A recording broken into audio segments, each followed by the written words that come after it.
Best tips on fly control in North America can be all over the chart. I happen to have spent the last 20 years in Florida, where fly control is basically a year-round activity. So with the seasonal nature of fly control, I want to try to make some general statements that fit throughout the North American continent. Early and often, like in politics, would be a good approach to fly control. This is a good time to have your plan in place, have your product selected so you can get ahead of the curve, and before the flies really become a major economic issue, get their population under control. Neogen has a broad range of fly control products. We have dust bags, we have back rubbers, we have sprays, insecticide sprays, pour-ons.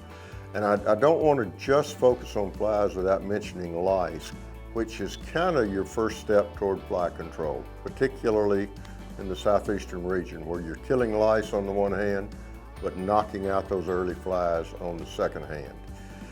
As you move further north, it'll be a little later in the season that the flies will begin to crop up.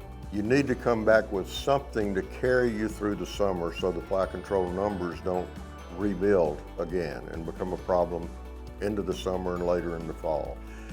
The reason we address fly control and certainly lice control to the extent we do, they not only aggravate the animals, but they actually have an economic impact, either from a blood meal that they're taking from the animal or from just the irritation and the staying in the shade rather than being out in the sun and grazing.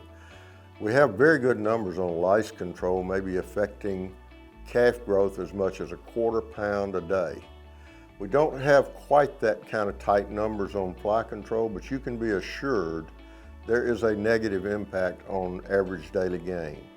And with today's wonderful beef cattle prices, a 1/4 pound of lost growth can be as much as $1 a day.